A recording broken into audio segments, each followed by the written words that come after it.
Ce soir, il y a évidemment beaucoup d'émotions pour toute notre équipe. Les habitants de notre région ont manifesté leur soutien et ils l'ont manifesté avec force et rarement notre région n'a été aussi unie.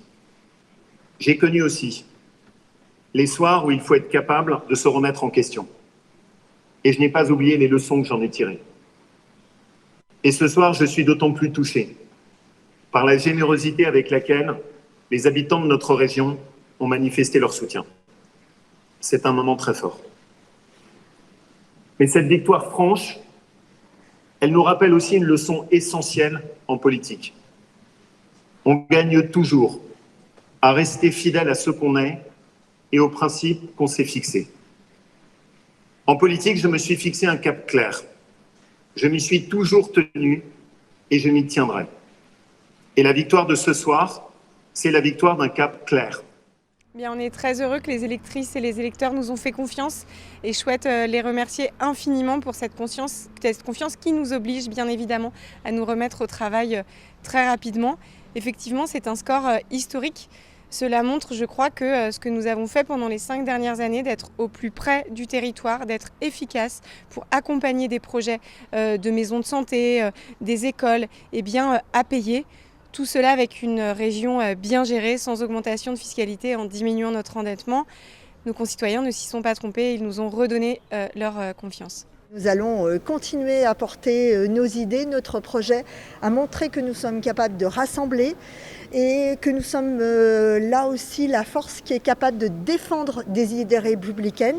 Il y a beaucoup de travail à faire, je ne compte pas sur Laurent Wauquiez pour le faire puisqu'il est un président hégémonique qui décide seul en fonction de la carte électorale. À nous d'accompagner cette animation du territoire, de fédérer autour de nous les syndicalistes, les associations, les entrepreneurs qui veulent faire la transition écologique et apporter leurs idées au cours de ce mandat et ensuite après. Il faut collectivement, en fait, on se pose tous la question de savoir qu'est-ce qui n'a pas marché, pourquoi les gens ne sont pas venus aux élections. Mais pour ce qui concerne les écologistes, j'ai quand même l'impression que nous, on ne s'est pas trompé d'élection. On a fait presque 1 an de campagne sur le terrain. Je salue tous les militants qui se sont battus pendant des mois, et notamment cet hiver, quand personne n'était sur le terrain, on distribuait des tracts. Et mine de rien, ça s'est quand même vu dans les urnes aujourd'hui, parce qu'on est la principale force d'opposition à Laurent Wauquiez. Donc même si on est à peu près à 34% et que Laurent Wauquiez est à 54%, ça reste quand même pour les écologistes un bon résultat.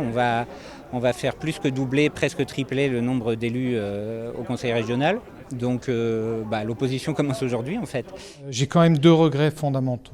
Le premier, c'est qu'on nous a confisqué le débat sur les vrais enjeux de la région. On a parlé sécurité à outrance, qui n'est pas une compétence de la région. On n'a pas parlé de transport. On n'a pas parlé de formation que M. Wauquiez a laminé durant le dernier mandat. On n'a pas parlé des lycées. On n'a pas parlé d'agriculture, etc., etc. Ça va nous revenir comme un boomerang parce que le dernier rapport du GIEC va quand même nous rappeler à l'ordre sur ce qui va se passer dans les 7-8 ans à venir sur la préservation du vivant. Ça, c'est un premier point. Le deuxième point, et je le dis avec toute ma colère, c'est l'incurie de l'État à préparer ces élections. On nous a vendu une start-up nation qui ne sait pas s'occuper de vote par bulletin et par papier. C'est scandaleux. Je pense qu'il faut prendre ces résultats avec beaucoup d'humilité.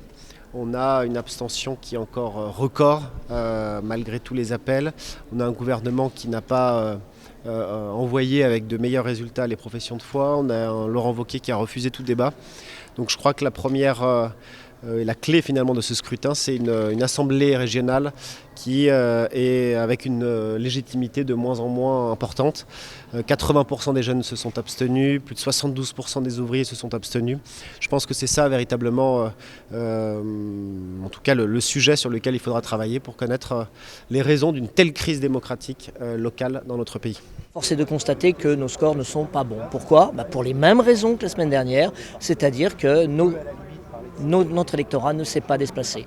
Moi, j'étais toute la journée dans les bureaux de vote, ce sont des gens de plus de 65 ans. J'ai vu très peu de gens de moins de 40 ans. Or, les moins de 40 ans, c'est notre électorat. Les classes populaires, c'est notre électorat. Ils se sont très peu déplacés. Voilà.